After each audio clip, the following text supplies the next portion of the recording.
DD214 Gaming Podcast is for mature audiences only. Any videos, music, or entertainment not originating from DD214 Gaming is used and covered under Section 107 of the Copyright Act of 1976, also known as fair use. Opinions expressed are our own and do not represent any DoD or U.S. government entities as a whole. This podcast is for entertainment purposes only. Viewer and listener discretion is advised. You are no longer alone now, because we have you.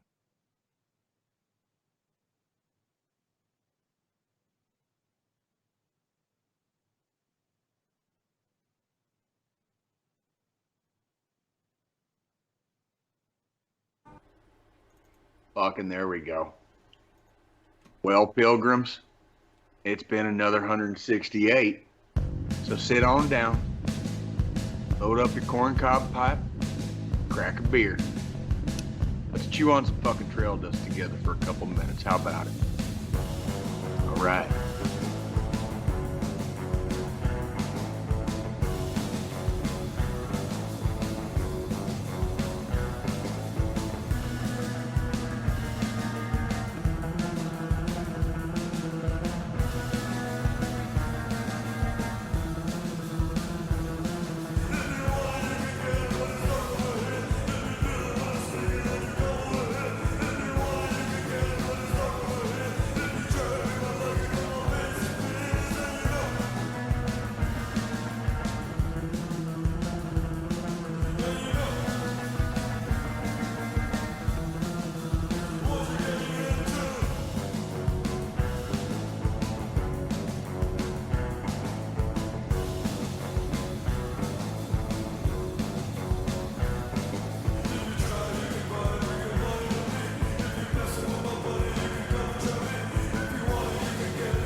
I don't think it's early enough for this, guys. Good morning and welcome to another episode of the DD214 Gaming Podcast. It's me, John. What's going on, boss? How you doing today? Well, what's your name? What do you mean my name? My name? My name is we just started a show and I'm getting a phone call, so hold it down for me for a second. I got you. Hey, so today, good morning, guys. Today we're excuse me. Good morning, everybody. Today it's another episode. Today, very shortly, we are going to be joined by KrazyAceTV, Facebook streamer, active duty NCO. Can't wait to pick his brain. He'll be with us in a few minutes. First thing off, hey, we're going to start off with the 168 in review. To start off yesterday, Down and Dirty RP had a wild event yesterday where it was the Amazing Race. There was a big obstacle that had to be come in. This was just a pre-opening event. So, guys, you guys got to check it out. There was maybe about 15 of us. Look, we had to drive up to the mountains, get a parachute, jump off the mountains, wash stone, get rubies and diamonds. And the winner was DD214 members, Dylan Mason and Joe Perazzi. So congratulations to them who beat me and Frenchie by a mere literally a few seconds. Guys, once again, I've been promoting it every single week. Down and Dirty RP opens October 1st on 5M. For those who are DD214 Gaming members, you guys will have an incentive to come in and we'll get an extra $25,000 as a member coming in on sign up. So come check us out.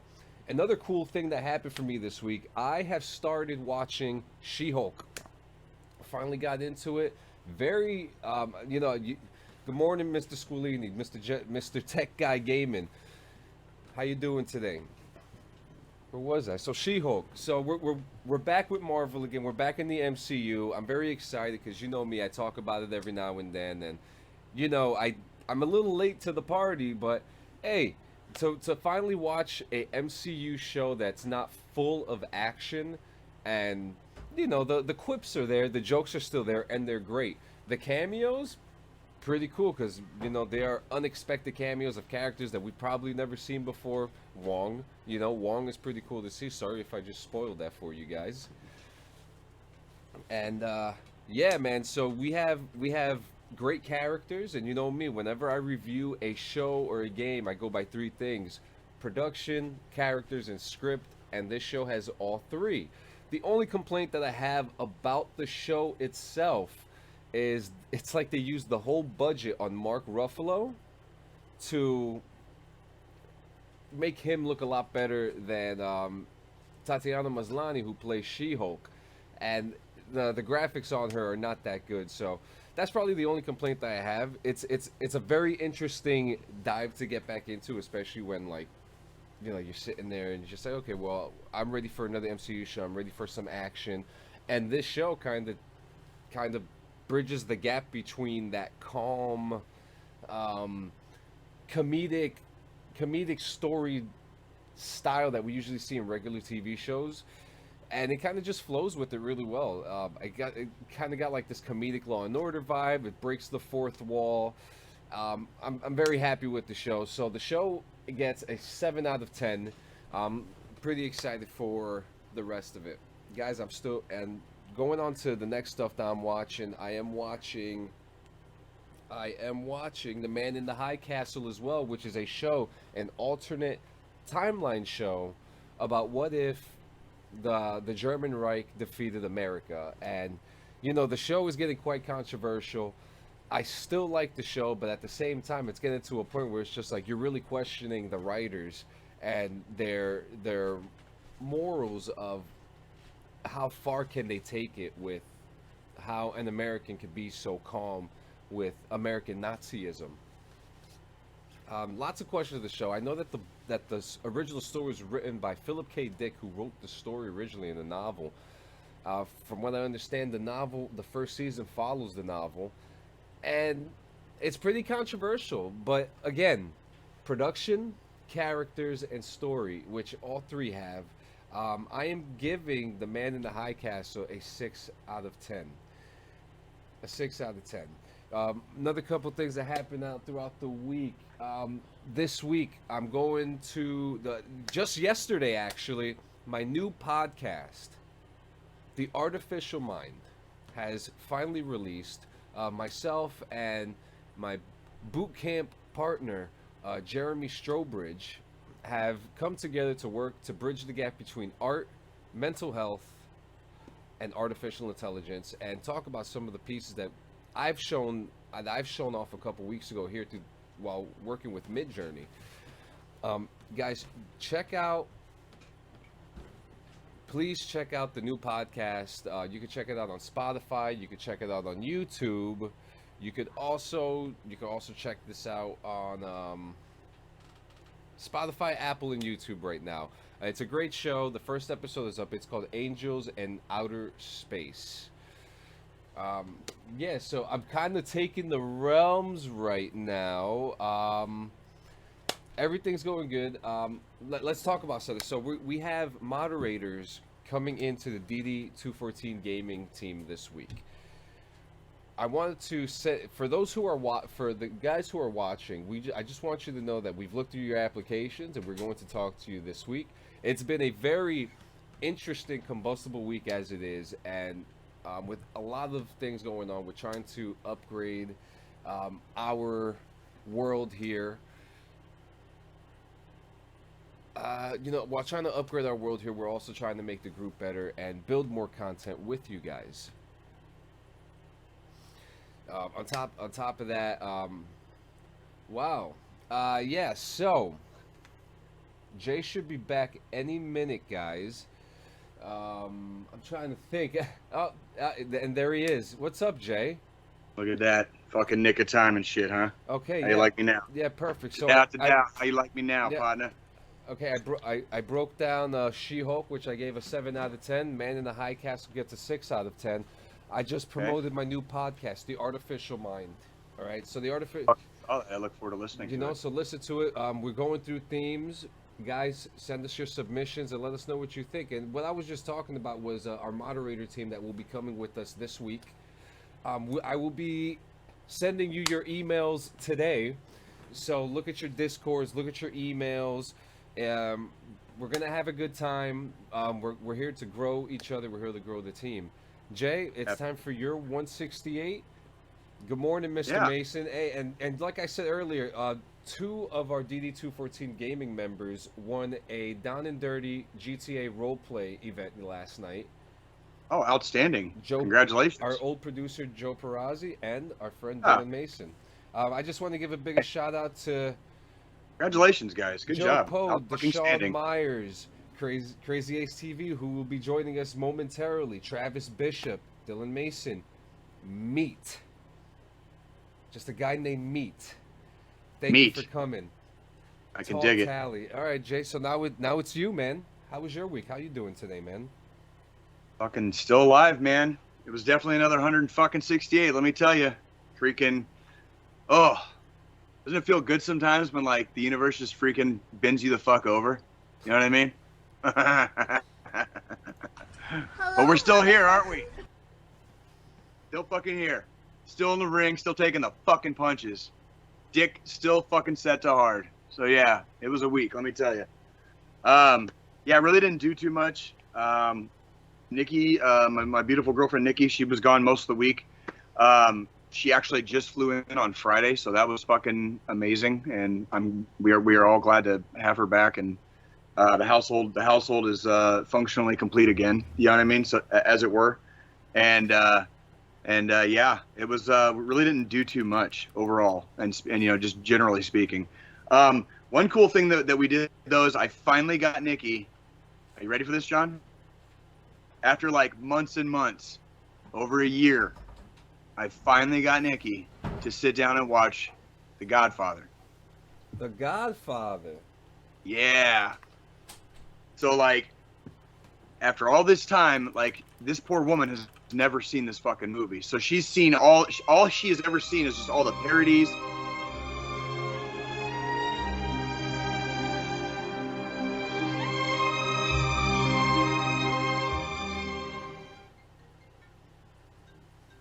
Bene. But yeah, after all this time, all she's ever seen is like the memes, the parodies, you know, different movies that, you know, rip it the fuck off, whatever. That's all she's ever seen. She's never seen like the actual movie, The Godfather. So we finally sat down and we watched the fucking Godfather. For me, this is like, I don't know, like the 862nd time I've probably seen it, right? All the way through in my life. But for her, it was like numero uno. And so that was really cool. That was really cool to like do that and kind of like rehash like just where it all started, the whole like the gangster genre of films. It's where it all fucking started. Like before that, a lot of your crime movies and gritty whatever movies were not, you never really saw it from the other side. You know what I mean? It was always a cop against the bad guys, right? Or whatever. Like this was like the first like what you might call like a semi-realistic portrayal of how it, you know, how it all goes down behind the scenes. You know what I mean? So gotta say, man, upon rewatch, man, The Godfather is scoring an automatic fucking throbby, veiny, mess up your gutsy fucking 10 of 10, dude, forever. Just when I thought I was out, they pull me back in. I tell you what, dude, I'll tell you what, no shit. And because we kind of watched it, we chopped it up. So like we started it the night before, we finished it last night. And because we still had a little bit of time left in the evening, we actually started and we got about 40 minutes into The Godfather Part 2.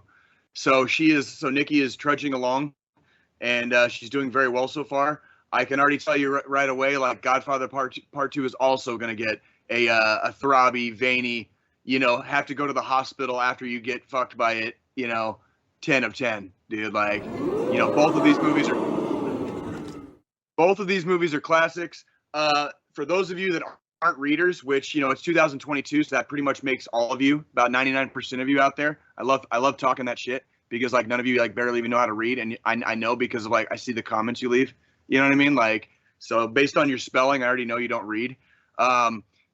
Godfather Part 1 and 2 were actually both based on and loosely based on the singular book, The Godfather by Mario Puzo. So for those of you that actually care about educating yourselves and like reading good books, I would highly recommend The Godfather by Mario Puzo. Doesn't matter how many times you've seen the movie. If you still want to get your guts beat up, dude, like mentally, fucking Mario Puzo will do that for you. And there'll be shit in that book that was definitely not in the fucking movies. So highly encourage you guys to also check that out. It sits right over here on my bookshelf. It also occupies zero space in your brain because you guys, you mongoloids, don't even know how to fucking read. So that was shit from Jay's, anyone. that was Jay's 168. So yeah, back to you, John. What are you talking about? It's your Roadhouse now. Oh, is it the Roadhouse already? Yeah. Oh shit. Damn. Hang It's on. time for your Roadhouse. I did my thing already. It's your turn. All right, give me a second here. Well, if you want me to, I can add one more thing. I watched Thor: Love and Thunder.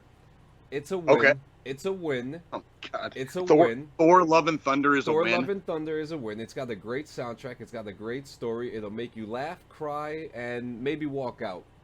7 out of 10. I'm gonna watch this. I swear to God, John, I'm gonna watch this movie just because you said that, just so I can trash it next week. I know. Like, just. He needs some milk. Where?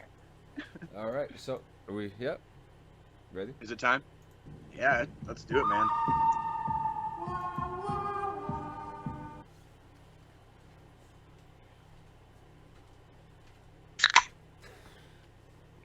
Well, pilgrims, here we are again. Another 100 goddamn 68. Did you get your dick kicked in this week like I did? And back inside out? Back inside again? That's okay. Come on down to the Roadhouse. Let's take some stress out. Come saddle up to the bar. Crack open a brew. Hang out with your old pal Jay. Let's take some weight out of the rucksacks. Have a chat for a few. All right. Cheers. So, John, I got a question for you. Let's hear it. Is fantasy football supposed to be fun? I know fantasy baseball is supposed to be fun. I mean, I'm just asking, like, in general, like, is it fantasy football is a big thing, right? Like, Yeah. I mean, we're talking hundreds of thousands, if not like several million people play this probably every year, right? Absolutely. Okay. Is it supposed to be fun? And if the answer to that question is yes, I need you to explain to me what the fucking fun is supposed to be, or how it's supposed to be fun. I think, Please, I 'cause think I'm confused. Team camaraderie. Okay. I mean, are people in the leagues? Are people in these leagues like supposed to like kind of chat with each other or communicate, or I would think maybe so. even I don't know, shit talk, and like just have banter and interaction and human interaction, fun, right? Something. Yeah, I would think so. Yeah. Well, apparently I joined the wrong fucking league. So this was the most fucking dead fish, fucking starfish fucking league I've ever fucking seen. It's my first time playing fantasy football, and boy did I get fucking ripped off. Holy shit. Like, I've seen fucking dead bodies with more fucking animation than the fucking league I'm in, dude. So going back last week to week 1, all right, there was a Thursday night game. Sunday morning, all the morning games get played. I'm sitting at the VFW with my beautiful daughters watching the Chiefs game, and I think we're at least like halfway through, if not almost all the way through the first quarter. And I realized there has not been a single person say anything in this fucking group chat of this league I'm in. And I look down, and sure as shit, like it's been like since Thursday, like it's been since like Wednesday. Like nobody is like, it just dead. Like and I'm like, paid 50 fucking bucks for this, huh? This gets to be my fucking fantasy experience, huh? So I sent him a fucking nasty gram and fucking left the group chat. I'm staying in the fucking league just to be a dick and not fucking ruin like the fucking whatever. I'll stay in the league, and I won last week, by the way, fairly handily. And I'm already ahead this week because the Chiefs played on Thursday. So because I have a couple of players from the Chiefs, I'm already ahead this week. So we'll see how it goes, John. I'm really gonna laugh my ass off if I fucking like beat the shit out of this fantasy football league this season. my first time playing. But so far, I'm giving fantasy football the most flaccid, castrated fucking 0 of 10 of all time, dude. What a fucking waste. Like, for those of you out there that play fantasy football, please let me know, like, what the fucking appeal is. Because this is my first experience, and I'm never fucking doing it again. And I'm definitely not fucking paying money to do it again ever either. Like, what a fucking waste of goddamn fucking time, dude. I'm, like, literally, like, just staring at fucking stats and just, like, waiting for people to say something, talk shit. Are they mad because my fucking team is whooping their fucking ass? Because, you know, I don't know what. Like, is it supposed to be fun? I'm just asking here. Is it supposed to be fucking fun? Well, you could ask. Well, like, what is the fucking appeal? What's the appeal? I don't get. As of right now, I've been doing fantasy football for 2 weeks, and like even the draft was fucking lame. Dead fish. You know, you ever take a girl to bed and you're like, fuck yeah, bro. And then you guys kind of start doing the thing, and she just lays there. And it's like, wow, well, I just fucking went soft real fucking quick because not into fucking dead bodies, you know? Once you I shove know what my I mean? tongue in your ass, you black out. That's what I'm saying, dude. Like, I need some freak shit, you know? Like, I need people talking. I need some kind of like something to get my dick hard so that we can have some fucking fun. So you want someone to go in there and hurt your feelings? Oh, no. About football. How are they gonna fucking hurt my feelings, dude? I was in the fucking army. What feelings? That's the whole point. They can, if anything, talking shit fucking is better for me. That like helps me heal, because then I feel like I'm more at home, right? Yeah. Getting just fucking abused. You know, just getting abused by mom and dad, right? Like that's the army. That's the army way, right? I mean, come on. You know, let's not stand on ceremony here, John. But yeah, that's about all I got for the Roadhouse this week, dude. Like, Roadhouse. Fantasy football sucks. Fantasy football fucking sucks. And if you like it, please help me see the appeal, because I see fucking 0 right now, like as in like negative numbers. Well, I think we're about so, to get yeah. that conversation, because just in a second we are going to be joined by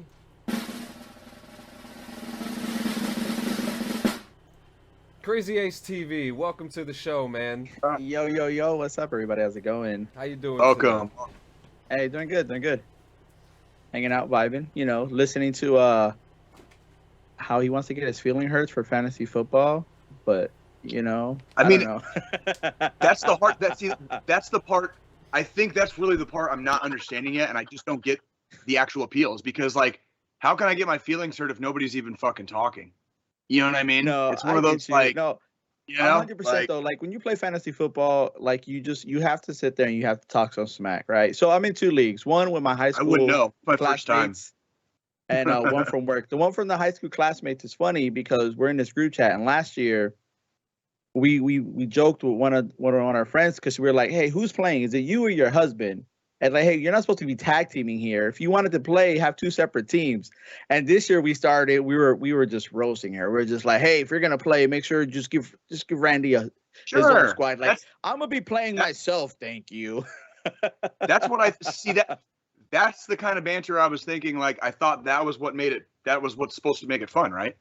Yep. And just, I guess I really just landed in a fucking face down in the gutter fucking league. Then I really must have just like struck the fuck out on the league I landed in. Then, like, it was crickets, fucking crickets, bro. Crickets after Thursday's game, crickets all the way leading up to Sunday morning's games, and it was still crickets after an entire set of games had been played. I was like, you guys fucking suck. And if this is fantasy football, fuck you, dude. Like, this is negative shit. Like, I don't.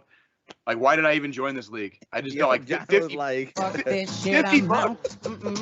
Fuck this shit, I'm out. No. dude. You should see the fucking dude. I sent a couple of screen caps to John just to be just to show John, like, when I fucking wigged out on these people, dude. I wigged out on them. I was like, you guys fucking suck, and I sent like the most giant middle finger emoji I could possibly make, dude, because it was like I was that upset. I was like, y'all hurt my feelings by not fucking like doing anything. I just paid $50 to like do what? Like watch a bunch of fucking stats. Watch a bunch of stats for 17 weeks. My high school classmates ones, we'll go. We pay, but it's kind of like, it's not even an entry fee. What it is just like, hey, here's $20. We'll see what happens at the end of the season. You know what I'm saying? But Right. I've never gone into like pay leagues to pay this much to enter. Like, don't get me wrong, I don't mind having friendly wagers or stuff like that. You know what I'm saying? But I refuse Sure. to do pay leagues. Man. First off, I don't play fantasy like that, right?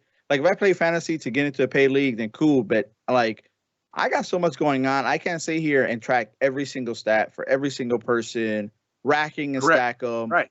That's what I got. That's what I got the apps for, to do Sure. that shit for me. Absolutely. And then you hopefully make a good guesstimation, you know? Sure. I've never been a big fan of what you might call gambling in general. I do gamble from time to time. I'm not, I don't mind the occasional poker game with buddies, whatever. Never been a big gambler, but this one was it was actually a member of our community, GD214 gaming member. Still cool with this guy, by the way. Me and him still chat back and forth, but just not with the group chat. But no, like he was like, hey, I'm in a couple leagues and I'm commissioner of one. Would you like to try it this year? I heard you talking about it on the podcast. I was like, you know what? Fuck it. Let me put my money where my fucking mouth is. Let's try this shit. You know what I mean? And I guess we just kind of landed in a bad grouping of people. Probably. It's just one of those like no fucking chemistry, Oh, Mr. Bishop, I promise you, I'm very committed. I'm gonna be so committed because our group member here is the commissioner of the league. So what's going to happen is if I keep winning throughout the year, about halfway through the year, I'm going to have him like put me back in the group chat. I'm going to fucking stay long enough to send like 2 really shitty messages and fucking leave and then leave again. And then I'm going to come back at the end and be a fucking dick again. You know what I mean? After I win the whole fucking thing. That's how committed I am to this. I'm very committed to this. And Travis Bishop says, Ace, you got to be more committed. More committed. This coming from the guy who sits there, won't even play with us on weeknights anymore because he has to study. Oh, I gotta go to class. I love that dude though. No, Travis is he's actually a good friend for like, man, it's going on over like 10 years now. Much So props. So Ace, so tell us about yourself. Before we get to the gaming side of things, who are you? all right, so my name's Ramon. I'm active duty Army, been active duty now for 19 years. I wish I could possibly say that I am going to retire right at 20 next year, right? But I am trying to move one time. So I'll probably retire around 22, 23. Just because, I got certain plans that I want to do, and I can't accomplish them if I get out right now. So other than that, though, I'm from Chicago, Illinois, diehard Bears fan. If you guys can see Bears, go Bears, right? Bears. We played the Fudge Packers today. Yeah, I mean, born and raised in Chicago, and in the Army, I am a 13 Juliet, which is fire direction for artillery. So for those of you guys who, I mean, I'm hoping everyone here would know, right? But for those of you who don't know military lingo, all I do is tell people where to blow shit up at, pretty much.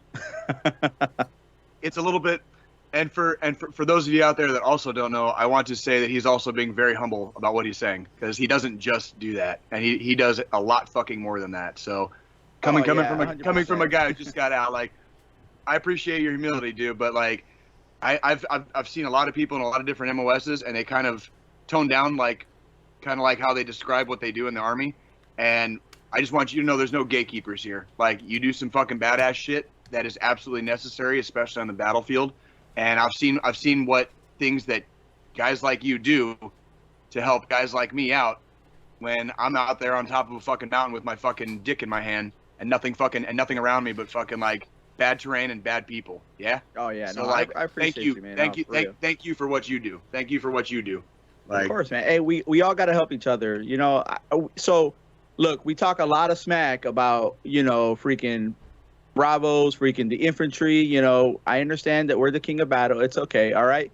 But I had to throw that in there. Hey, man. But no, Queen's got like, all jokes aside, man, when shit hits the fan, like, we all know that we have each other's back, and that's one of the greatest things that I love about the military in general. Even outside of the Army, when we talk about joining with doing joint stuff with the Air Force, with the Marines, the Navy, like, we talk so much shit about each other, but we know that we have each other's back, and that's one of the greatest things, Aside from that, then. What I do right now, though, technically I'm an OCT, and so what I do is I observe, coach, and train National Guard and reservists to ensure that they're doing stuff to standard and per doctrine, right? National Guard, means they only do 1 week in a month, and sometimes 2 weeks out of the year, total of 39 days out of the year. So obviously they don't get as much training as we do on active duty. So our job is just to make sure that they're on the right path to do stuff. So Sure. Interesting. How do you if you don't mind saying, like, what is your duty station right now? Oh, I'm at Camp Atterbury, Indiana. So Holy shit, it's- really? Are you yeah, you're it's about 30 minutes south of Indy. so you are an active duty, almost retired 20-year soldier, and you got Camp Atterbury, Indiana as a duty station. Is that what I'm hearing? Yeah, I live in South Indy right now, like just chilling. Ladies and gentlemen, I want you to know the Army is not the worst place in the world right now. That is probably the most cush, like, duty station you could probably get. I'm not saying his job is cush.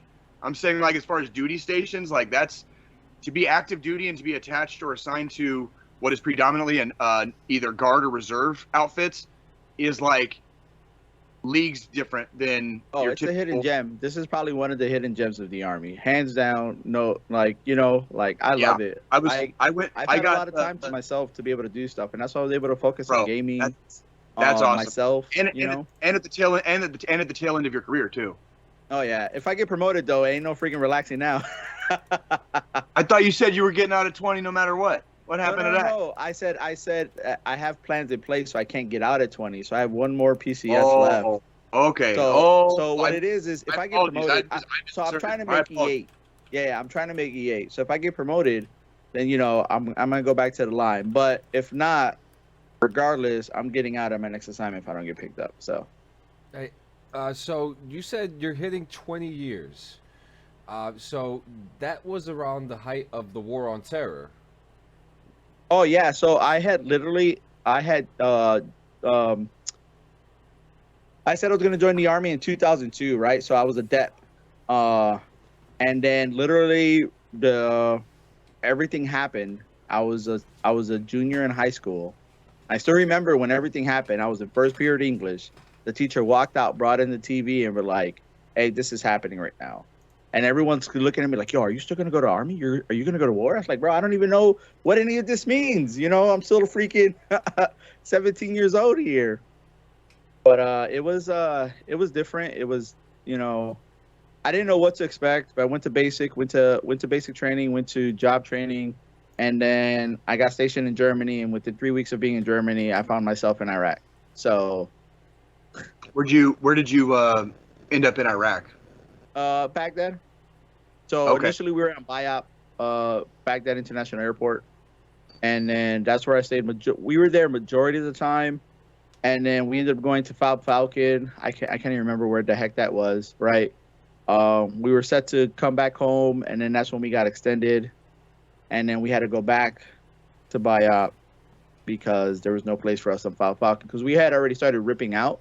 So we were done. We were this thing, and then kind of sucked, man, because every time I talk about it, like, it still hits a little bit home because we were good to go, and then that's like we started losing people when we were supposed to be going home, So it's just really like mixed feelings every time I kind of think about it or whatnot. How long were you deployed the first time? That very first time, like, how long were you gone? When I was there for 7 months. The unit had already been there for almost I want to say a little less than a year, maybe like 10, 11 months or whatnot. Oh my gosh. Was that hard for you, kind of like coming into a unit that had already been there and you're fresh out of training and like you had to like everyone already knows each other. I had to try to figure myself out. And you got to come in there and try to make your bones like halfway through a fucking deployment, right? Like, yeah.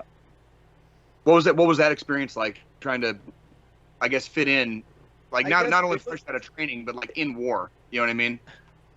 I think the biggest thing was it's not hard for me to fit in. Like, I've always been very extrovert, right? I was on the football team. I was JROTC. Like, I've always liked being around people. So I think the hardest part was just from that perspective at that time was trying to get the respect of like my sergeants and stuff. But like, hey, you can trust me with stuff or whatnot. But like, but at the same time, like, I need to be trained. And we trained and we were tired. And I mean, like, you thought doing 2 days in the middle of summer, where you were dog tired at the end of the day, you thought like, yeah, I got this, man. It prepares you for nothing when you have about, an extra 100 pounds of gear on, freaking kicking indoors, going through Mount Size, doing all this training, getting up, going down. I was like, yo, what did I sign myself up for? You know? Thought you were 13 Juliet. You sound like you're doing infantry shit there, bro. That's what we were doing. We weren't doing art. All that stuff was already done prior to that. That's what. Hey, kids, that's why they call it basic combat training. Everybody becomes an infantryman eventually. Oh, hey, look, I'm a firm believer, and I preach 100%. Like, look, everyone is a soldier first and foremost. Like, you have your job, cool, fine, and dandy. When I go ahead and talk to people, I'm like, yo, cool. You can freaking file papers. You can freaking turn a wrench. But what does that mean when shit hits the fan? Do you understand how to pick up a rifle? Do you know how to hide behind cover your buddy? Like all this stuff. And that's basic soldiering. I like to call soldier 101, right? I think that's what everyone likes to call it. Like, if you can't do that, I'm sorry, you can't do your job. Like, that's just me, though. Shoot, move, and communicate. That's like the first 3 things you should be learning. You know what I mean? Shoot, move, and communicate. That's it. That's it. So yeah.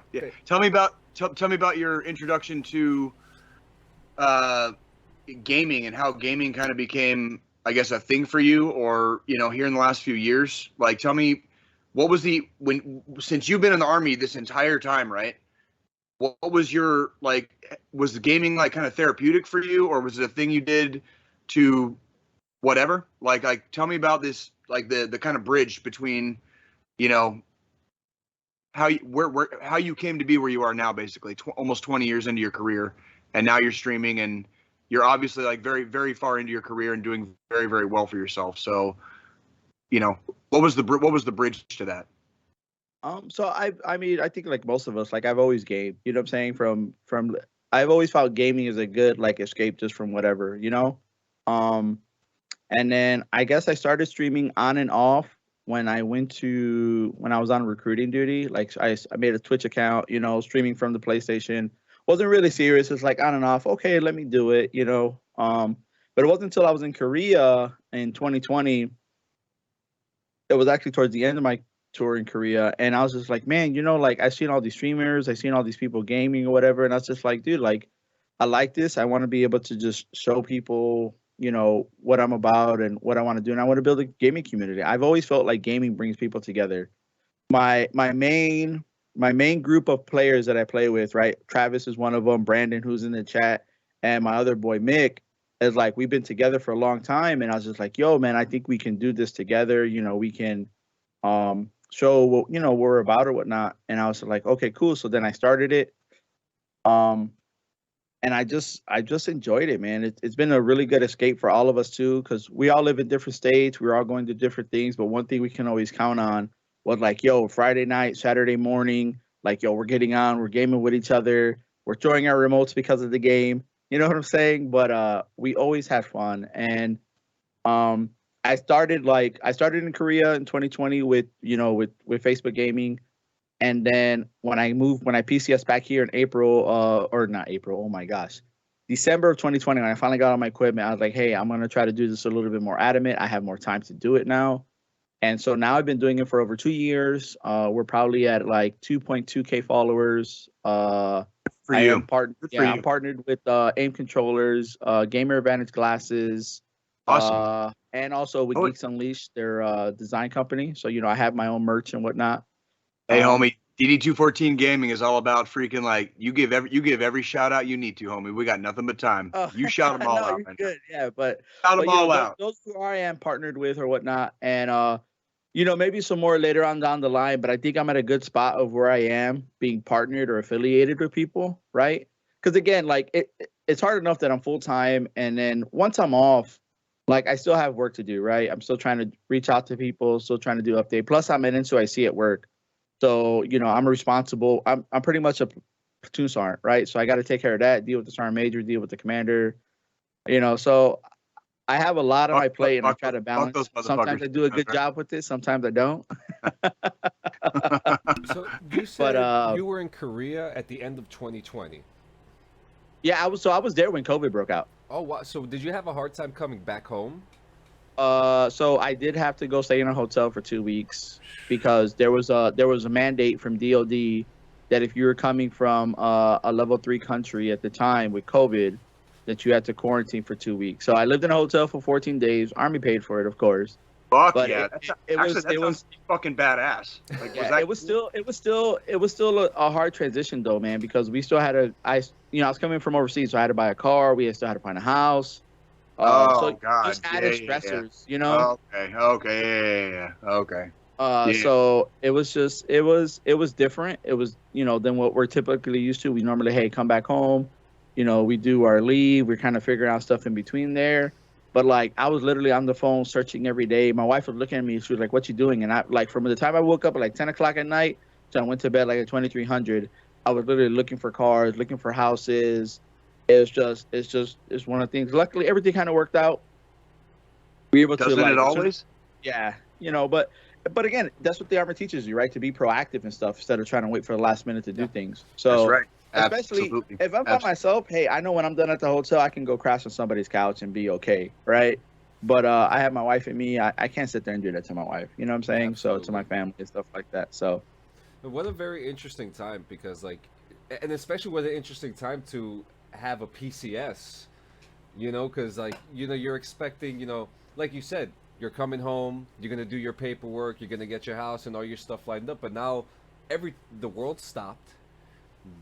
Everyone's going crazy. Everything is busy. Everything is sold out. And you're in a hotel funded by the Army. You're trying to figure out, well, what's next. So it must have been a very like not high anxiety moment, but pretty stressful, man. That I could only imagine. Because for me, when I listen to some of these perspectives, I never went to Korea. I never went out of states. I was a 92 Golf stationed in Fort Benning the whole time. So I got stuck there, So I Nothing wrong with that, by the way. No, never. So I did. So when I hear these experiences, I'm just like, whoa, like, holy crap! Like, do you have any kids? I have 3 kids, but they live with my ex-wife in Chicago. So at the time, they were not in. So it was just you and your wife at that time in Korea. Okay, cool. And what I did plan. So we did plan to bring the kids over to Korea because that way they can be exposed to different things. And then like COVID hit, so it's just like right. You know what I'm saying? Like when COVID, and we were dealing with COVID back in November before the U.S. even shut down. Right. So we were dealing with it months beforehand. Yep. And it was it's just really weird, different, like being stuck at home. And of course, I was essential personnel, right? So I still had to go into the office every now and again, which kind of sucked. But I still worked, we still worked a little bit less than most people. But, at the end of the day, though, I still loved my time in Korea. The way they handled things with COVID, we were still able. But when you guys were still like kind of stuck in lockdown in the U.S., hey, we were back, hanging out, going out at restaurants in Korea, kind of living it up. We still had to follow mandates or whatever. Yeah. But we were still doing a lot more in Korea when you guys were still in lockdown. By the time the summer came, We've had one of our multiple time guests on this show, Staff Sergeant Bodette. Good friend of the show. He just got back from Korea fairly recently, about a year ago. But he was in Korea for a year while we were kind of in the processes of starting this podcast up getting things up and running. His episode in Korea, his first episode. He did. Yeah, oh he my did. God. That's right. Yeah. yeah, Good, dude, John, you got a mind man. like a That's steel 12, 13 trap. I hours can't ain't remember no yesterday. joke. Well, the funny part to me was that a lot of people talk shit about Korea, and it's one of those places where like experiences may vary. You know what I mean? And he had a very positive experience in Korea, and I've heard of a lot of other people that have had very, very positive experiences in Korea. You know what I mean? And it sounds like your experience, although kind of metered by fucking coronavirus, was actually positive. So I've been to Korea twice, and both times, I've enjoyed my stay. It's Good. like anything you do in life, right? It's what you make of it. So if you go to Korea and all you do is freaking stay in the barracks, you don't go travel, you don't get to experience a country or whatever the case might be, then you're going and you're just shooting yourself short, right? Granted, I had my fun. I went to the bars. I drank. We had fun with the boys playing pool, but we still traveled. We still did stuff. Like, at the end of the day, DD214 Gaming is brought to you by fucking booze, women, and people of fucking ill repute. Okay, that's who we promote on here. Okay, so like, if you ain't down with that shit, dude, like, fucking turn us off. Okay. Oh yeah, man. What did he say? Both times though, like, look, towards the end, you know, Korea has really sentimental value too, because that's where I met my wife in Korea. I proposed to her in Korea. Cool. Fuck yeah, Then bro. we were able to go back married, and we got to experience Korea together.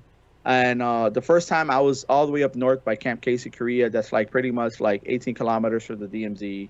So, Right. you know, shit hit the fan. They're the first one's gone. But anyways, I digress. And then the second time I was in Pyeongtaek down south, which was like awesome. And then I got to be at the Army level, an assignment that, again, not a lot of people get to do.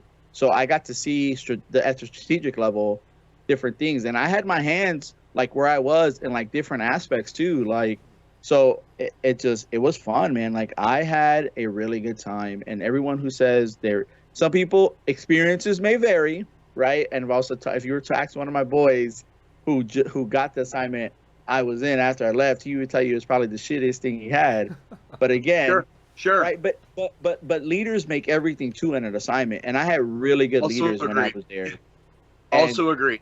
Yeah. So I don't know. I've been very fortunate. I think we've all had really shitty leaders, but then there's always that one or two people who make the assignment like bearable, and you're like, yo, I'm gonna go ahead. I'm still gonna give 100%, and it's because of you, Sergeant so and so. Or, Yeah, you know, you got because you guys freaking help me John, out. do we have a fucking sergeant major in the chat right now, dude? Are you kidding me? Do Look it. at this shit. Who's this dude? Who? I think we do. Hey, Sergeant Lanchester, what's up? How's it Sergeant going? I Major appreciate Lanchester. you. How you doing, Yeah, Sergeant welcome. Major? How you doing He today? was my Sergeant first Major. sergeant. Sergeant He was Major, you actually have my a first distinction. sergeant in the ops company in Korea. Yeah. So Sergeant Major, you have a distinction today. You are the absolute first Sergeant Major to ever be a part of this baby, show. Korea. Sergeant Major Lancaster, shout out to you today, homie. I hope you're having a good weekend. Good for you, bud. Good for you. Who? Yeah, I heard you had a great first sergeant too. Yeah, I won't deny that. You let me do my thing, so I didn't. I saw that comment as soon as it came in, and I was like, oh, I bet that's a first sergeant that made Sergeant Major right there. I know what he's talking about. Yeah. So, what is some of the Yeah, no. equipment that you use right now to run your streams? So what I have right now, it's taken me about a good 2.5 years to put together, right? I initially started on my PlayStation with a PlayStation camera and a laptop that wasn't meant for streaming. Right? So I was afraid I was going to burn it out, trying to figure everything else out. But now, where we're at, I use mainly everything Elgato to help with the stream. So I have an Elgato Wave 3 mic, an Elgato Stream Deck, Elgato key light, the Elgato face cam, and then the software. I think what makes Elgato one of the top products on the market is not really the hardware, because if you use the hardware by itself, it's probably like, I don't want to say mediocre, but it's like in the middle of what's out there. But it's the software that makes Elgato well worth it and well worth the money that what you need to do. So that's really why a lot of people get Elgato. So yeah, but I have all these different things. The main thing too, the big thing for me is the mixer, the virtual mixer. I literally can do everything I want from there, different sources or whatever, and it just. I'm telling you, if you don't have that stuff, I think you're just making your life a lot more. When you're, I'm not very tech savvy. So when you're like live streaming, you're trying to play a video game. How do you like find the time to like press a button and make a sound effect or change your voice or do whatever? Like you're in the middle, you're playing fucking Call of Duty, right? Very fast paced, very, you have to pay attention type shit, right? How do you find the time to like make your stream kind of, how do you keep people interested? Let me ask you that. How do you do I that? just go ahead and do stuff like this, and that's what I have the Stream Deck for, and I can just push a button real quick on the remote. But yeah, so honestly though, I try to find time. You try to find your moments.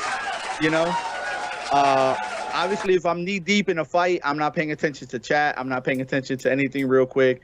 But then there's this moments, and you just go ahead and you can just find different things, and you're just like, Well played, sir. I love that Yeah, button, yeah, by the so- way. yeah, it's just it's just repetitive and trying to get used to everything. It's the same thing, you know. Hey, when we're active duty, right? You're sitting there, you're trying to find your time to brief. You're briefing, you're trying to find times to say stuff. Trying to, you know, the more you do it, the more comfortable you get. So obviously, when I look back at videos when I first came out and I sounded all nervous, I'm just like, well, hey everybody, it's your boy Crazy Ace. So, you know, rare monotone or whatever. And like now I'm just like, yo, what's up? It's Crazy Ace. How y'all doing? You know, freaking, this is what we're gonna do. And I try to do different stuff in the chat, just to try to keep people entertained, interactive. You know, Call of Duty gives me a lot of Emotional damage. Okay.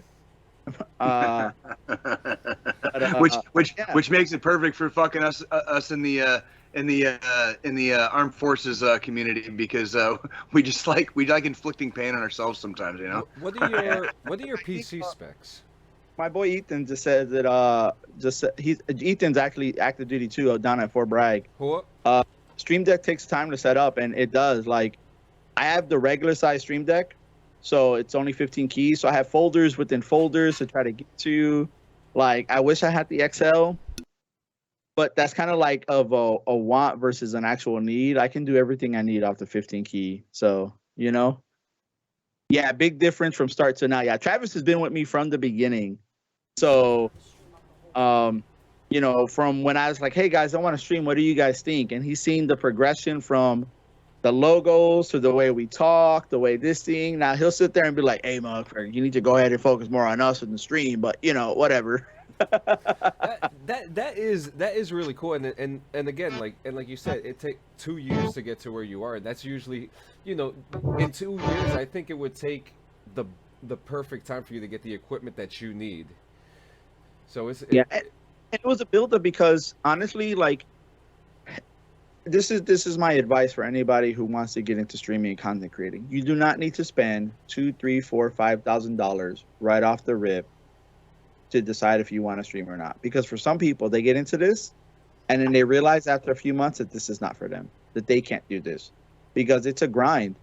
If you want to be known and you want to be out there, you have to. Streaming is only one aspect for it, and I would say honestly, streaming is only really like 10 to 20% of like content creating and trying to get your name and trying to get exposed, right?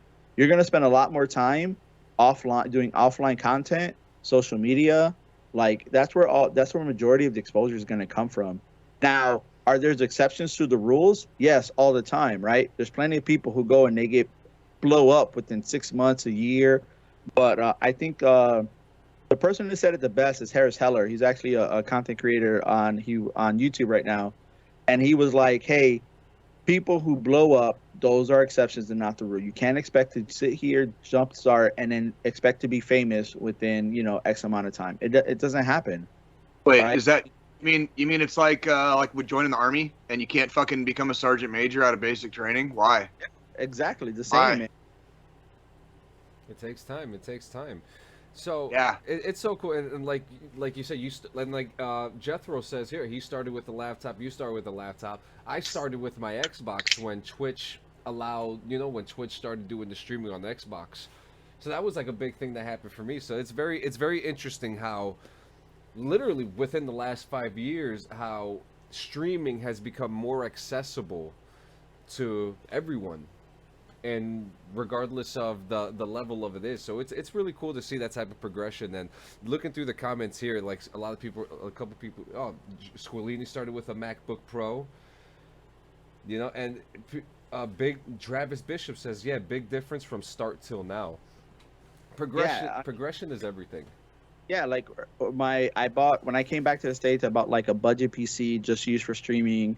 You know, so it was like a Ryzen, I think it was a Ryzen 5, like 1600, a 1650 graphics card or whatever, you know, like it was enough to go ahead and get a decent stream on, right? You know, but now after going ahead and after a year or whatever, like I have, you know, a 3060 Ti, freaking Ryzen 7 3700, freaking, you know, all this stuff on it or whatever, but that's due over time, and people have helped out, you know, whether donating to the stream and stuff like that. Like it's been an awesome journey, and I'm thankful to be a part of it, because again, this is something that, like, it's my happy place per se when it comes to trying to decompress.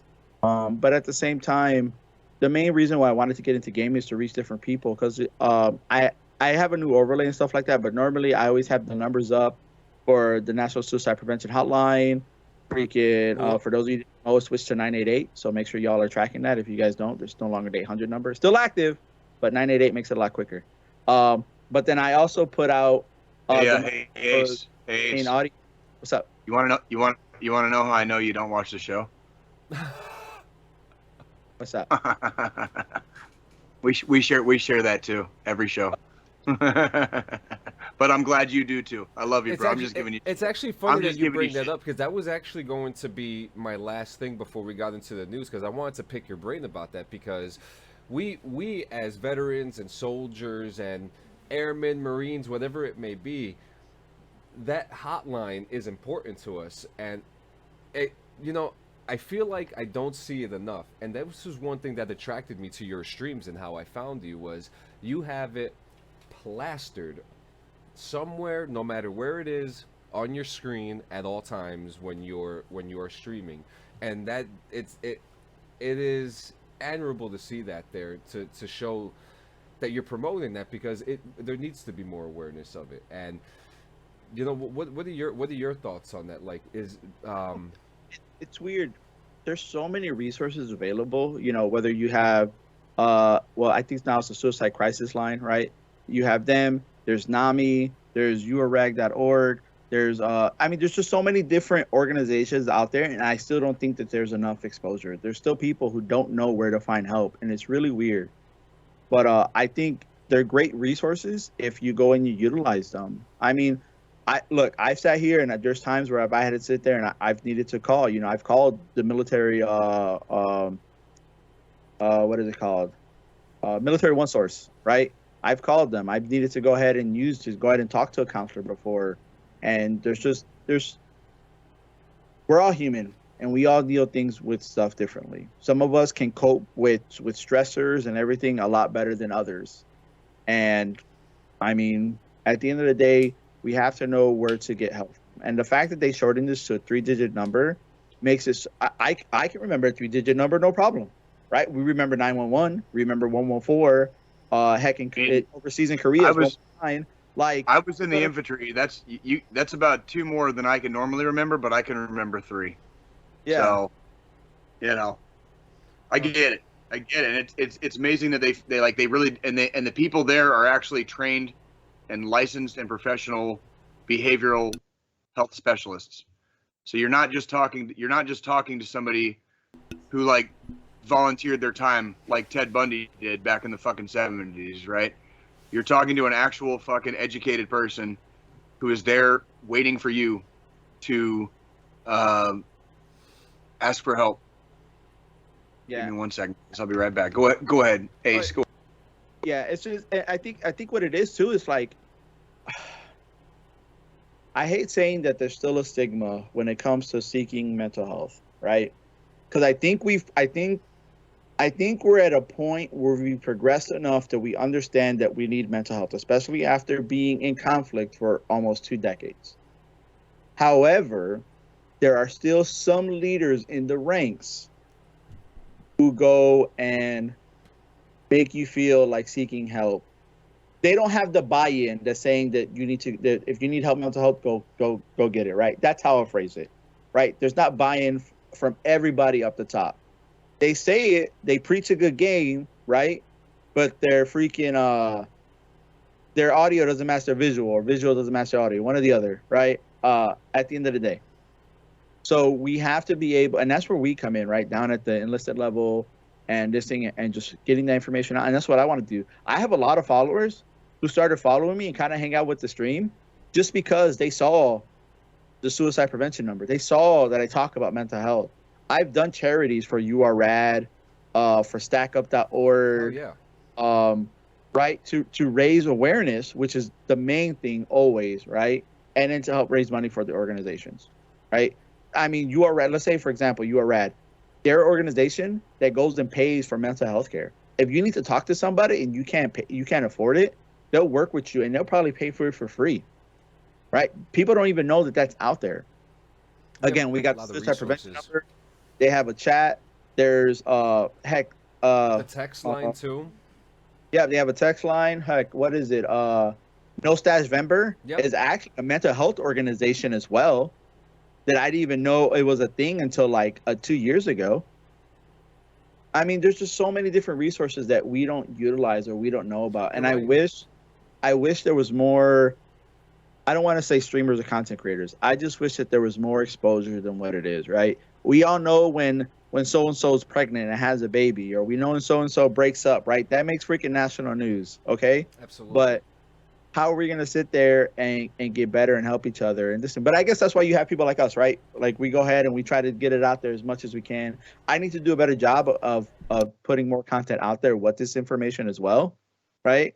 So I think that's one thing I need to get better at in general is just get an actual schedule. Like, hey, I need to post this and this and this, but you know what I'm saying, on certain days of the week or whatnot. And I think now that we're talking, I may make that as one of my posts that religiously, hey, every freaking Thursday at this time, this post goes out, you know? So Yeah, absolutely. And again, like we said, it is very important. You know, we've all lost somebody. It's definitely a disease that comes in and it overtakes you, and that's something that we've always, since the beginning of the show, have always talked about as our final thought every single week. Because again, 22 is just way too high.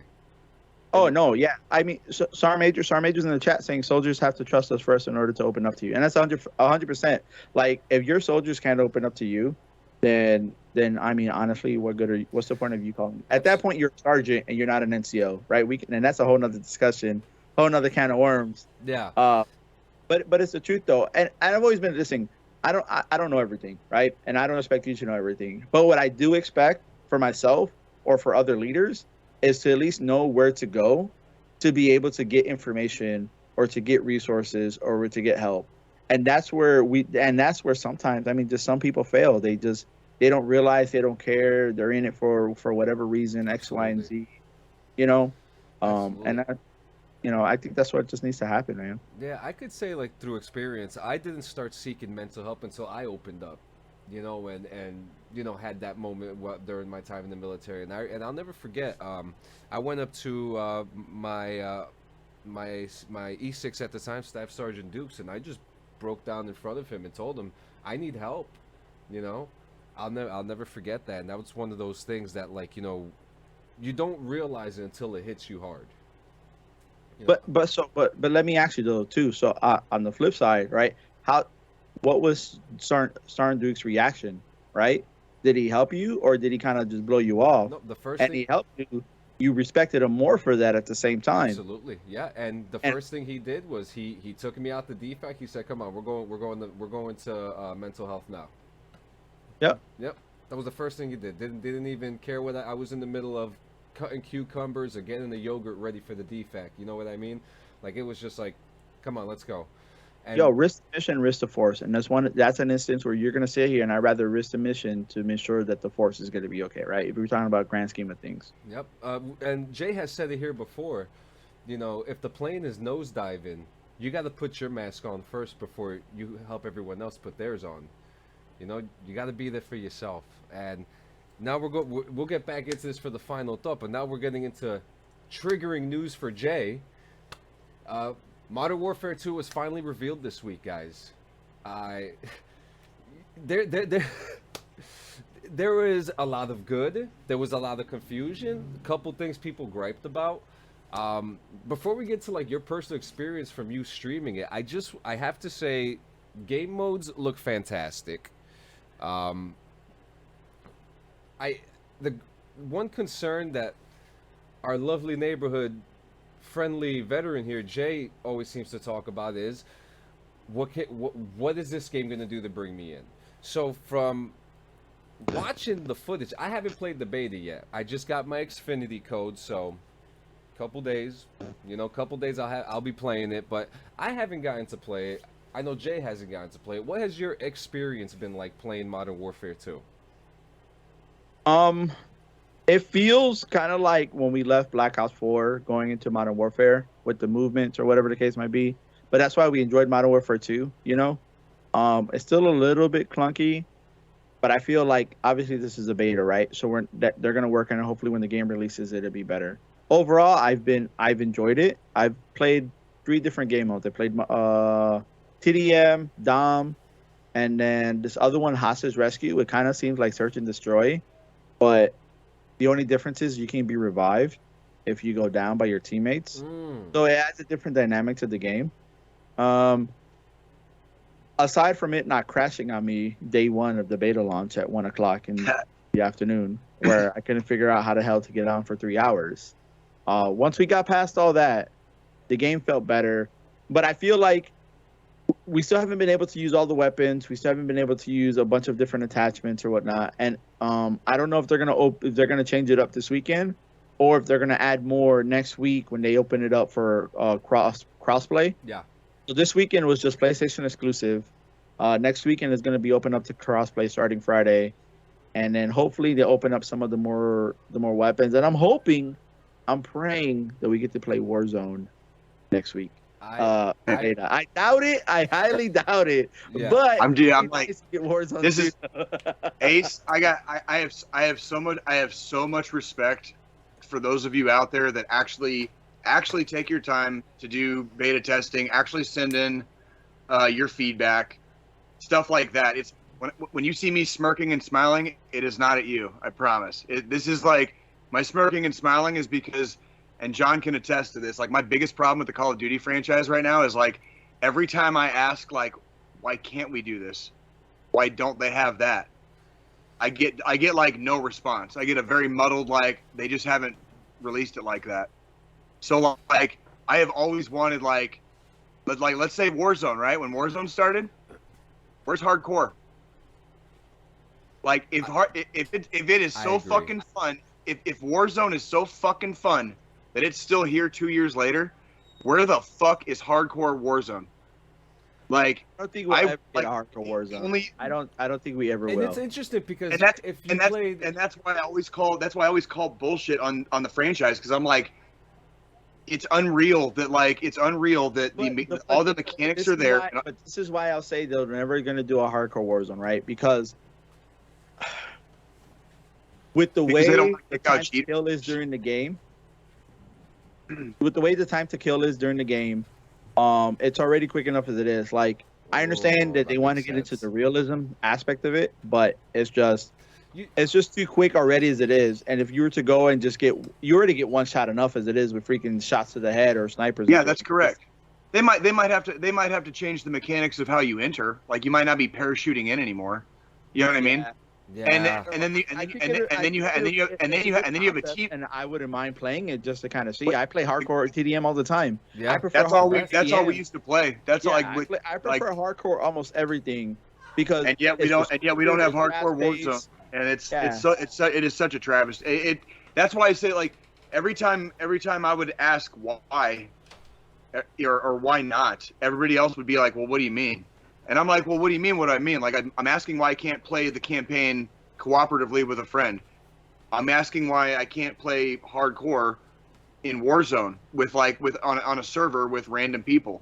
Because when you get good at hardcore, there's a big difference between a hardcore player and a freaking a core player. You know what I mean? Hands out. There's a big difference. Is that, well, they just can't do this. What do you mean they can't do it? They are a $1 billion industry. I just want to add too. I just want to add too. When Call of Duty came into the battle royal space, it was with Blackout, and I love Blackout. Blackout by far was, to me, the best iteration of a Call of Duty battle royal ever made. Even though we've only had 2 of them. But what made it so what made it so got really interesting? good fucking odds there, John.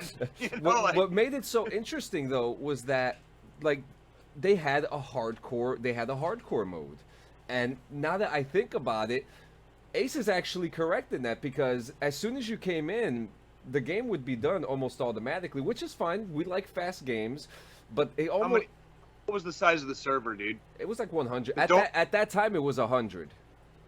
I think the most it was 120. I don't think it was never 100. It was less than that. As big as the Blackout map was, it wasn't 100 people. It wasn't because it was still there was. Yeah, I think you may be right. I extend a huge challenge to, like, any gaming like community, like or game makers. Give us a hardcore, like, and watch how fast. You want to talk about beta testing?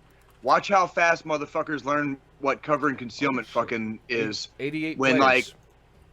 like, dude, like watch, dude. Like I don't think with the game you're talking about, John, that was what 10 years ago plus, about a decade ago at least. No, Close. Black Ops 4 was before Modern Warfare 2, I think. Like almost. So what? How many years ago? 5 years, 6 years. We're going on 5 years, 6 years now.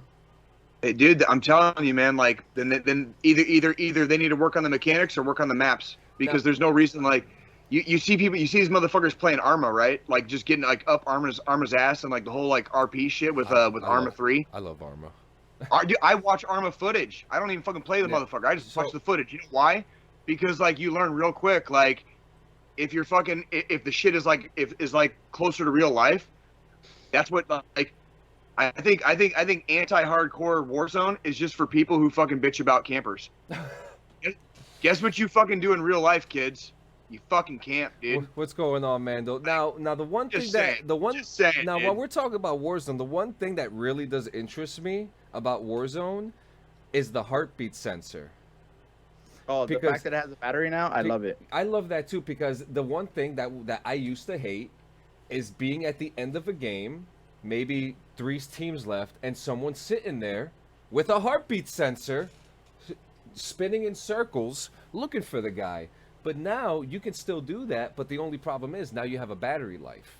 So yeah, you gotta be more concise with it. But I don't know, like I complain about a lot of stuff too, right? You're in the middle of a match, you're like, what the hell? This is bullshit, whatever the case might be. But at the end of the day, it's a tactic, right? And I mean, that's just a tactic that they use. Do you hate to die with some dude hiding in a bush? Or in a corner that's dark as hell with a rose skin? Yes, 100%. Of course we do. Right? With the rose skin. Oh my God. Right. The rose skin was the most controversial thing too. I don't mind. So listen, if we're gonna go ahead, if we're like in the beginning of a game, you know, and we're trying to maneuver, get into position or whatever, fine and dandy. We're out and about, you know, trying to figure stuff out. But when it comes to end game, you have to kind of expect that people are going to start ratting it out, right? Because even the game slows down for me where like, hey, we're going to move here. Hey, we're just going to hold position up until, you know, saying we can see them or we're trying to gatekeep them or whatever, right? But people play endgame style the entire match. And I don't even know how that's fun. I don't know how you sit in a corner and you watch a camera. Dude did not move the entire... you can spectate him and he stayed up there. Like literally for like 3-4 circles, and I'm just like, bro, how is that fun? And now that you bring up circles, what do you think of the Warzone aspect of having split circles? I like it. I think it's gonna change the dynamic of the game a little bit, right? Because I think you have to be more strategic. Now, they're still gonna merge at the end and collapse, right? But I think you have to pay attention of where you're on the map and then where you're going to next. So if you're trying to, if one circle goes out to the city, one circle goes down. I haven't looked at all of Al Sharif, right? But I think, you know, down by the little observatory area and somewhere by the dam. Okay, well, where do I want to be? Do I want to be somewhere by the dam where it has somewhat cover concealment, but it's still out a little bit in the open? You know, do I want to be in the city where I think a lot of people are going to push and try to get more kills? Am I playing for the win? Right? And then every circle is going to tell you how many teams there are inside the circle you're in. So that's going to tell you, hey, do we just, you know, kind of sit down? If there's only one other team there, do we sit there? Do we hunt them? Or do we kind of just wait and see what happens after this next circle? You know? So there's different gameplays. And I think it's the gameplay game style is going to be dependent on who you're playing with. So I like it. But at the same token, it's something that Activision, well, actually Infinity Ward is going to have to watch and see if it does what it's meant to do, you know? Yeah. Now they also talked about, now we have the gulag. The gulag has also been changed. So we know that now when you do the gulag, you're not doing the gulag by yourself. You're doing the gulag with someone who is your enemy, and you have to work together in order to make it back, and then you become enemies again. Now that sounds stupid as fuck. How the fuck is that supposed to work? Well, listen. So let's say me and you are in 2 different teams, right, Jay? Right. We die. Okay, we want to get back into the game, so they put us in a gulag together as a team. Okay, but we're only a team for those 30 seconds, 45 seconds that we're playing. I have a question for you. Yeah. What happens if I just want to fucking troll and just not give and it just could not be- give a fuck. And then in turn, it turns into a 1v2.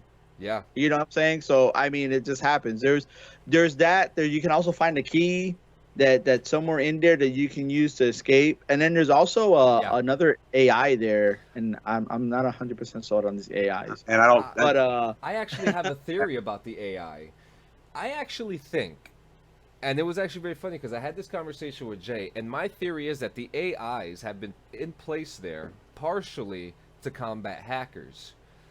and I hope so. But then I Jay, sure hope- started I mean, doing 'cause that I at Warzone. fucking- Do you not remember at the tail end of Warzone, before it got integrated with Vanguard during the blackout era, that they would have stuff falling from the sky, and a lot of people thought they were doors, but those were actually a mechanic. So if people were locked onto them, shoot them. Activision knew that people were hacking. oh, They were aimbotting. Yeah, same thing with the mannequins all around the map on Warzone. I remember the mannequins. Yeah, the mannequins too. Same thing. If they would go and give off this thing and people would lock onto them, then that's one way they would knew. That's interesting. I didn't know that, and that's a great way to combat hacking too. And I always thought, and when I was saying that I feel that the AIs are there to partially combat hacking. But then what happens if the hackers break through that algorithm and able to hack the AI? So they're always gonna go and be there to try to. People are always gonna go and try to get Yep. past the algorithm, the hack, whatever. You're not gonna be able to stop them, right? I just feel that like as long as we can do what they can to mitigate it the most you can, then I'm okay with that. But people complain like, oh well, there's no way. I'm like, no man, like people are just gonna do. People pay money for these hacks. It is wild, right? There's a business for it. So be it. I may or may not know somebody who makes software as well, right? And they actually got a cease and desist letter from Activision, right? Because a video got out there, etc. Whatever the case might be. And I've cool, really he was just trying to never ask me too. He's like, understood "Hey the, man, do you want to go ahead?" Like, look, bro, I ain't fucking touching that shit. I'm not trying to get banned. Yep. It's bad enough that all these big time people get accusations all the time, right? I've And I never don't want that for understood. myself. I never want. I don't need that kind of. I don't need to go and put clout out there that I'm the best, just to prove that. I've never understood the idea behind trying to like just cheating in general. Just because like I remember beating Super Mario Brothers on the original NES, with one life as a kid, and considering that like life's greatest achievement, right? And it was like, or fucking like finishing fucking Ninja Gaiden. Like, oh my fucking god, dude! Like, and like, what kind of a reputation do you get when you play a game and you have to cheat? You have to have an aimbot or a freaking or whatever the fucking next gen shit that they have now is, or whatever. I don't personally understand it. I don't understand the idea behind it. That's exactly why I like to play hardcore, particularly on Call of Duty, and probably why I'm mainly like a single player type game. Like I like playing a lot of the quest games. You know what I mean? Because I love campaigns, story mode based games. Right, I freaking love right. them. Like I'm excited for freaking Ragnarok comes out freaking I am looking forward to that. I'm not gonna lie. I am very much looking forward to that. Which sucks though, because I only have the new Modern Warfare 2 drops October 28th. Mm-hmm. And then Ragnarok drops November 9th. And then Warzone 2 drops November 16th. So like, They separated the my weapons. I get like a few days break to go ahead and try to play Ragnarok and try to get as much of the story as I can, and then back to Warzone. And I hate the gaming industry sometimes because like it just really wants to break my wallet, Oh, dude, dude. Hey, tell me again how do I know you don't watch this show? Like we started a military gaming podcast like 2 years ago, and all we've done the whole time has been like, what the fuck happened to the gaming industry, dude? Like this shit fucking sucks. This shit fucking sucks.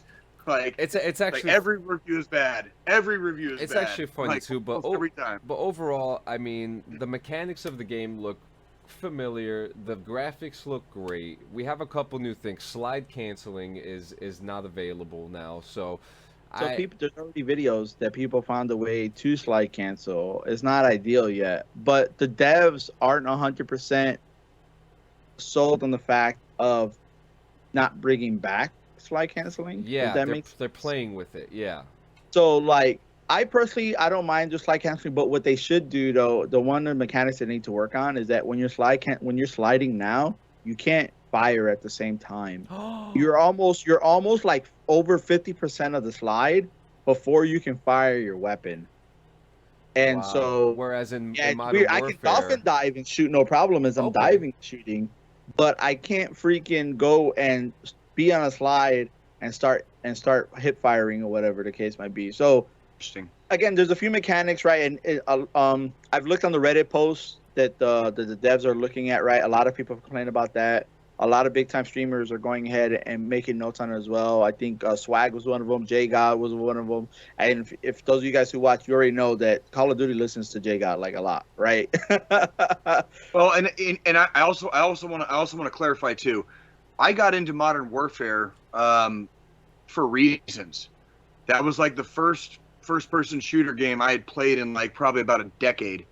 That I really just kind of felt like I was there, and I felt like that going through the campaign.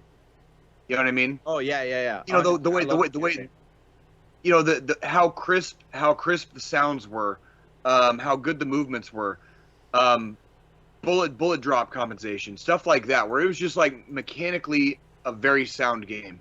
And I don't know where the ball got dropped aside from basically corporate politics and different companies working on different game engines, but it's like they had a fucking winner basically three and a half years ago, and why we just stayed static instead of going like full dynamic with it and just, you know what I mean? That's always been my problem. For Warzone, I think I would have been happy with doing Modern Warfare, the 2019 version, and having seasons or progressions of that as Call of Duty.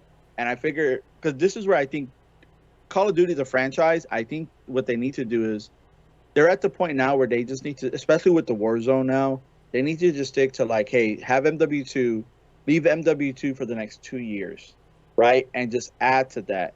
And then we can start introducing another Call of Duty, right? Because there's nothing right now, there's nothing out there that rivals Call of Duty. Like Battlefield is a great franchise, and it, you know what I'm saying, when 2042 though was a flop. They try to do too much. They try to integrate too many things. They were trying to make the next big bad thing, but they went away from what made Battlefield. Absolutely, I agree. And so, because I played the beta for the Battlefield 2042, I'm like, yo, I'm gonna get it. We can flip content from Call of Duty for a little bit. And I played the beta, and I was not impressed, like whatsoever. I tried really hard. I did a lot of stuff off stream. I did a lot of gaming off stream with my boys, and we were just trying, and we were just doing it. And I was just like, guys, I can't do this. I just right. There's nothing to contend with Call of Duty. So like, why are we releasing titles every year now? Right? Let's slow it down. Bungie. Yeah. Bungie, look at Assassin's Creed. They've gone away from dropping yearly freaking Assassin's Creeds, and it was never a good model now. Yeah, and that was never a good model to go with the how fast the industry changes, with how fast technology can change and has changed and continue to change, with every succeeding console where we get, you know, more bang for more buck, you know what I mean, in the internal hardware. It's one of those things where, like, why did it become a pay-to-play scheme? Like, it's video games, and you guys got greedy, and you just got to stop being greedy. Oh, we had a winner. Microtransactions. I mean, yeah, don't get me started on microtransactions, bro. Oh my God, you have no idea, bro. Like I said, like you go ahead, get on Spotify one of these days and do a deep dive on our podcast, bro. Every other show. Last year and preceding seasons, I do a rant on like multinational corporate conglomerates. So just don't even get me started on that. Product obsolescence, the whole thing, dude. It's I'm not even the conspiracy guy. I just this stuff is what's happening. It's turning the video game industry into mush. Yeah, and it sucks. It really sucks. Like especially for a casual gamer like me, who like almost wants to fulfill and spend some time you know, with what I would call a very pleasant and emotionally fulfilling hobby, like video gaming, and like every other game I play is just dog shit, or it's just the community is toxic, or it's freaking definitely did not live up to the hype. You know what I mean? I got two hands, and I still got a couple of fingers left for how many cool games I've played since I came home from Afghanistan in 2018 and bought myself a PS4, you know, and later got like an Xbox One. You know, I can count on both hands. The last 3 years, guys, 3 fucking years I've been back. I still got fucking fingers left. Video games suck, dude. Video games I fucking would say suck, that like the dude. games that actually lived up to the highest, there's probably only a handful to, you know what I'm saying? It's That unfortunate. definitely was worth the time. Like, I still love Assassin's Creed Odyssey, and I'm Sure. still not done, but I love the DLCs Sure. for their games. It's well, and I hate being the jaded, cynical asshole about stuff like this because I've seen how fucking amazing it is. You know what I mean? I bought that PS4 and I got 2 games. I got God of War and Red Dead Redemption 2. Okay? Both fucking like just treasures. Absolute video game motherfucking treasures, right? And then since then, it has just been like, I've been adrift in this fucking sea of gaming. And every once in a while, I fucking land a decent sized fish in the boat, like the old man in the sea. You know, for those of you guys that read Ernest Hemingway, or excuse me, most of you guys don't read. So let me introduce you when you guys learn to read again. Ernest Hemingway. Look that motherfucker up. Reading is knowledge. Knowledge is power. And knowing is half the battle. That's right. That's right. And because motherfuckers like me read, that's how I come up with quick shit like that. You didn't even fucking think about that, did you? Old Man in the Sea, Ernest Hemingway. Look it up. So anyways, every once in a while, a good video game fucking jumps in the ship, like Ghost of Tsushima. You know what I mean? Or a couple of the games I've been enjoying this year. Outside of that, video gaming, since I got back from Helmand Province in fucking November of fucking 2018, like, man, dude, I've taken fucking turds that, like, look way prettier. Like, way prettier than this shit, dude. Like... And on. Oh, are you there? Oh, I thought you froze there for a second. All right, so we're here. So now we're here at the end of the show, guys. I had such a good time with you, KrazyAceTV. It's actually really cool. Thank you so much. To see you on the stream screen, to have you on the show. I'm more grateful to have you on, man. It's been fun. Just to let y'all know, hey, y'all are the first podcast that I've been on in the 2 years that I've been streaming, right? So I'm definitely thankful for you guys inviting me. I definitely had a lot of fun. Anytime you guys want me back on, by all means, for anything. You're a badass. Man. You're a fucking badass, bro. We thank you very much for coming. We really appreciate your time. Thank you very, very much for your time. Yeah, I love having fun, man. I just like being able to shoot the shit, man. And the fact that we can talk about so many different, you know, we went from real life shit to like gaming shit to like, I mean, you know what I'm saying? Like all that stuff, man, like this is the kind of stuff I like and enjoy, whatever. And those are the kind of conversations that actually hold meaning, you know? So it's almost like we're a bunch of veterans, you know? Oh yeah, that's like we're a bunch of veterans just hanging out, you know? Hey, after 180 days.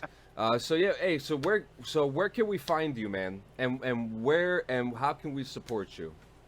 Oh, all right. So if you guys want, I'm mostly live weeknights on Facebook Gaming and KrazyAceTV.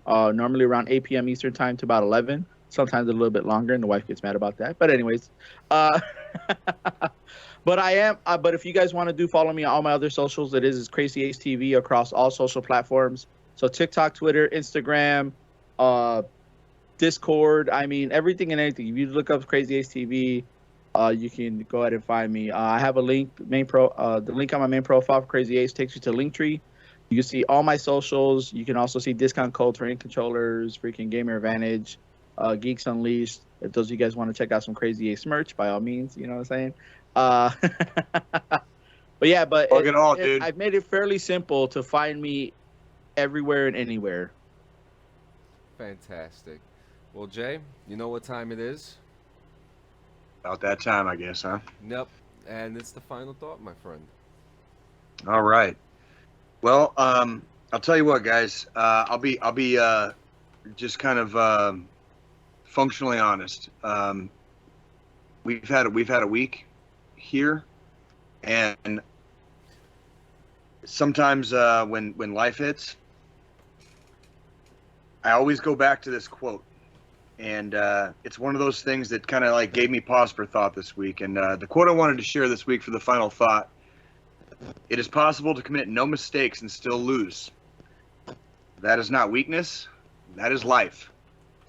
And that was a quote from the TV series Star Trek The Next Generation, and it was spoken by the character Captain Jean-Luc Picard. I just wanted to let you guys know that there's going to be a lot of times that come when life is not okay. And when you've been on top of the mountain and when you fall back into the valley, sometimes it feels like you're swimming through applesauce and nothing's making sense. And life really fucking kicks your dick so hard, your fucking ovaries come out your mouth. All right, and you're fucking bleeding and fucking spitting blood, and you don't know what the fuck is going on, or which way is fucking left or right, up is down, black is white, and you don't know what the fuck is happening. It is in these times, my friends, I want you to remember the quote I just shared. It is possible to commit no mistakes in life and still lose.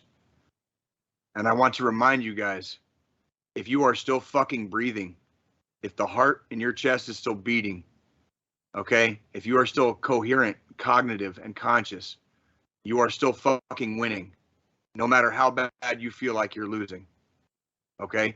The only secret to life is living to see another day, okay? And there are people in this world that care about you, they love you, okay? They would stop at nothing to be there for you, okay, when the chips are truly down, okay? It doesn't always feel like that. Okay, we are going to face days that test us so hard. We will be questioning every decision we have made for the last 20 fucking years. Guys, I want you to remember it's okay. You don't have to question yourself.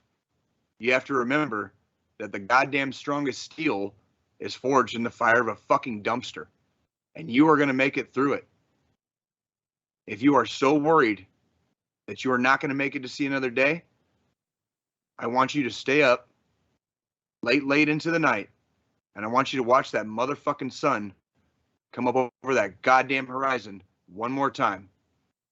And then after you do that, I want you to remind yourself that now you've done that once, you just made it another day. Do it another. And then do it again. And then start stringing fucking days together until they become weeks. And you will be okay. If you need help, if you are in crisis, you can dial 988. If you need to talk to somebody, the National Suicide Hotline number is still 1-800-273-TALK. That's 1-800-273-8255. There are licensed behavioral health specialists waiting for your phone call. They will talk to you. I have called it. Ace said he called it. I have friends that have called it. They do talk. I was on the phone line with one for 45 minutes, just talking, okay? You don't have to be suicidal if you need to fucking just get some shit out. If you're feeling like just way too whatever, it's okay. That is what the fuck they're there for. 988 or 1-800-273-8255. 1-800-273-TALK. We love you guys. We expect to see you here in formation in 168 motherfucking hours. This week, I'm not fucking asking. I'm telling. Next fucking Sunday, your ass right fucking here. Fuck up, guys. We got this shit. Enjoy some fucking football today. I want you guys to have a good fucking week. Always remember, Jesus hates a fucking pussy, so don't fucking be one. Put your fucking nuts in that goddamn wheelbarrow. Turn your fucking ovaries into fucking steel. Keep your fucking dicks hard and your pussies wet. And let's go fucking kick some ass. 168. Get there fucking now. I'll see you guys later. John, Crazy, I love you, brother. Welcome and thank you very much for coming, dude. See you next week, guys. Have a good one.